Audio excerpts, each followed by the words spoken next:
আপনারা যারা ভিডিওটি দেখবেন তারা অবশ্যই, যারা ইউটিউবে দেখবেন তারা সাবস্ক্রাইব করবেন, এটা অনুরোধ রইল। যারা ফেসবুকে দেখবেন তারা লাইক, শেয়ার, কমেন্ট করবেন। দর্শকরা, আপনারা জানেন যে বরাকের প্রতিটি কলেজে ভর্তি নিয়ে একটা সমস্যা চলছে। আর ঠিক এরকম একটা সময়ে রাজ্যের শিক্ষামন্ত্রী শিলচরে বলেছেন যে বরাকে ভর্তির কোনো সমস্যা, আসামে ভর্তির কোনো সমস্যা নেই। আসলে প্রতিজন ছাত্র যদি তাদের বিশেষ একটা কলেজে ভর্তি হতে চান তখন এই সমস্যা দেখা দেবে। তিনি বলছেন আসনের কোনো কমতি নেই। আসন বিভিন্ন কলেজে আসন ঠিকই আছে, কিন্তু বিশেষ কয়েকটি কলেজে ছাত্রদের ভর্তির চাহিদা এত বেশি যে এতেই সমস্যা দেখা দিয়েছে। এবং তিনি বলেছেন এবং আসন সংখ্যা বাড়ানোর ব্যাপারে সরকার উদ্যোগ নেবে কিনা এটা নিয়ে নিশ্চিতভাবে তিনি কিছু বলেননি। বলেছেন যে এটা হতে পারে। শিক্ষামন্ত্রীর এই বক্তব্য সম্বন্ধে কিছু কথা এখানে উল্লেখ করা খুব প্রয়োজন। শিক্ষামন্ত্রী বলেছেন যে কয়েকটি মাত্র কলেজে ধরনের ঘটনা ঘটছে, নিজের পছন্দ মতো কলেজে ভর্তি হতে গিয়েই সমস্যাটা দেখা দিয়েছে। এটা ঠিক, কিন্তু পুরোপুরি ঠিক নয়। পুরোপুরি ঠিক নয় কেন বলবো? শিলচরে যে 4টা কলেজ আছে, Radha Madhab college, Cachar college, Radha Madhab college আছে, ওমেন্স কলেজ আছে, আর জিসি কলেজ, কাছাড় কলেজ তো আছেই। এই 4টা কলেজে এবার দেখা গেছে যে প্রতিটি কলেজে ছাত্র ভর্তি নিয়ে একটা সমস্যা হয়েছে। এমনকি কলেজের যে ছাত্রছাত্রীরা তারা তাদের কলেজে ভর্তি হতে পারছে না। এবার আপনারা জানেন যে সমর্থ অ্যাপের মাধ্যমে অ্যাডমিশন হচ্ছে, অর্থাৎ সব ছাত্ররা, অর্থাৎ সারা আসাম থেকে এই অ্যাপের মাধ্যমে ছাত্ররা আবেদন করবে এবং যে যার যে পছন্দ মতো কলেজে ভর্তি হওয়ার জন্য আবেদন করতে পারেন। ধরুন একজন ছাত্র শিলচর থেকে বসে সে কটন কলেজে ভর্তি 1 নম্বর, জিসি কলেজ 2 নম্বর, এরকম করে অগ্রাধিকার ভিত্তিতে কলেজের নাম দিতে পারবে।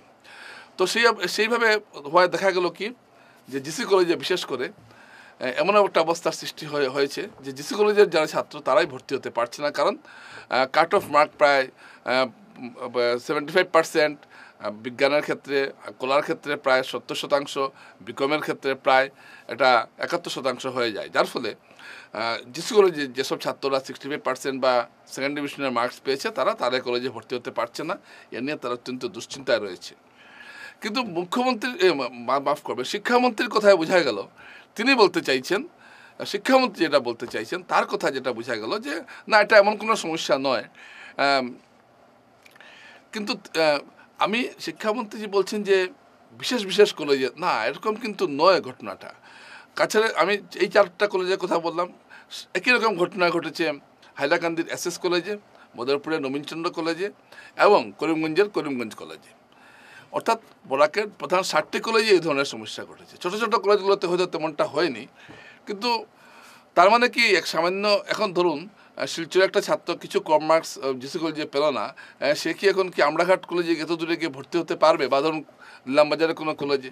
আর সেখানে তো শিক্ষামন্ত্রী ইঙ্গিতটা এরকম যে কোনো কলেজের জন জিসি কলেজের ছাত্র সে যদি তার কলেজে ভর্তি হতে না পারে তো সে ইচ্ছা করলে সে আমরাঘাট কলেজে গিয়ে পড়তে পারে অথবা পাথারকান্দি কলেজে গিয়ে ভর্তি করতে পারে, কারণ সেখানে হয়তো তেমন চাহিদা নেই, বা হয়তো কম মার্কসে এই মার্কসে হয়তো ভর্তি হওয়া যায়। শিক্ষামন্ত্রী এই কথাটাই বলতে চাইছেন, কিন্তু বিষয়টা অত সোজা নয়। এভাবে ভাবলে হবে না। যে কলেজে যে ছাত্র পড়েছে তাকে সেই কলেজে সেই কলেজে তাকে ভর্তি করতেই হবে। এটা না করলে একটা বিশৃঙ্খলতা দেখা দেবে এবং খুব টেনশনে কাটাচ্ছেন জিসি কলেজ বা কাছা কলেজের যেসব ছাত্র তাদের কলেজে ভর্তি হতে পারেননি, তারা খুব টেনশনে দিন কাটাচ্ছে। পড়ুয়ারা খুব টেনশনে দিন কাটাচ্ছে, অ্যাডমিশন পাবে কি পাবে না এটা নিয়ে তারা উৎকণ্ঠায় রয়েছে। অথচ দেখা গেল শিক্ষামন্ত্রী উৎকণ্ঠাটা নিয়ে খুব একটা চিন্তিত নন।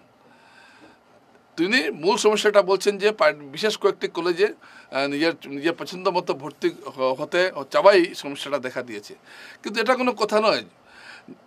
জিসি কলেজের ছাত্র যদি কাছা কলেজে যদি একটা করা যায় ব্যবস্থা, সেটা হয়, কিন্তু সেই শহর ছেড়ে যদি আরেকটা অন্য একটা শহরে যেতে বলা হয় ডিগ্রি কোর্সের কোনো ছেলে মেয়েকে, সেটা কি সম্ভব? এই বাস্তব সমস্যাগুলো বুঝতে হবে। 80% আরও এখন জিসি কলেজে অন্য কলেজে অ্যাডমিশন চলছে সিইউএটির যারা পরীক্ষার্থী আছে তাদের, তো এদেরটা শেষ হয়ে যাবে এই মাসে। তো এরপর যদি খালি থাকে তাহলে যে কলেজের যারা আছে তারা ভর্তির একটা স্পট অ্যাডমিশনের একটা সুযোগ পাবে। তারপরেও যদি না হয় তাহলে কি হবে? তাহলে আসন সংখ্যা বাড়াতে হবে। এই ব্যাপারে শিক্ষামন্ত্রী যে খুব একটা উদ্গ্রীব তেমনটা মনে হলো না তার ভাবভঙ্গিতে, বরং তিনি বলছেন বিষয়টা দেখা যাবে। এবং সবচেয়ে বড় কথা, শিক্ষামন্ত্রী বিষয়টা খুব একটা গুরুত্ব দিতে চাইছেন না। তিনি এক কথায় বলে দিলেন যে না, এটা বিশেষ বিশেষ কলেজের ক্ষেত্রে এটা হয়েছে, সামগ্রিকভাবে সারা রাজ্যে। আর এবার সদিয়ার একটা কলেজে তো গিয়ে গুয়াহাটির ছেলেমেয়েরা পড়তে পারবে না। সে তো সেই পুরোনো যুগে চলে গেলাম, যে আগে জিসি কলেজে পড়ার জন্য গ্রামে গঞ্জে কলেজ ছিল না, মানুষ এসে এখানে ঘর ভাড়া করে পড়াশোনা করতো। সেই দিনটা কি ফিরে আনতে চাইছেন আপনারা?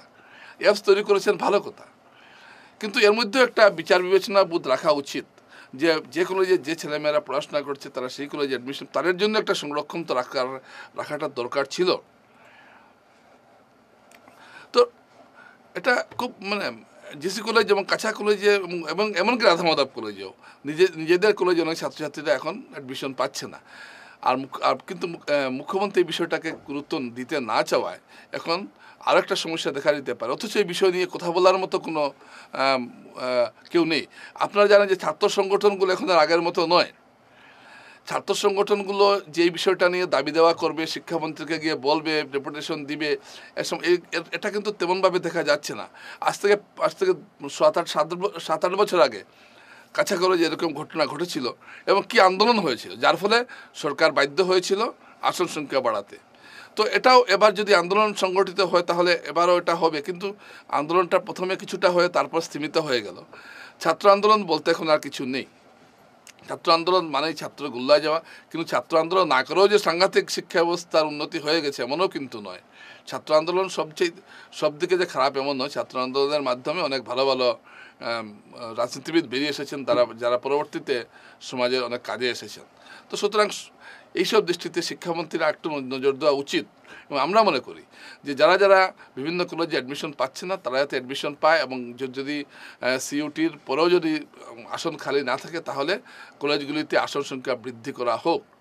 কিন্তু এটা না করে যদি ছাত্রদের বলা হয় না শিলচরের ছাত্রকে বলা হয় তুমি ইলামবাজারে যাও, এটা হবে না, এটা কেউ মানবে না এবং এটা খুব অন্যায় হবে। বন্ধুরা, আজ এই পর্যন্তই। নমস্কার।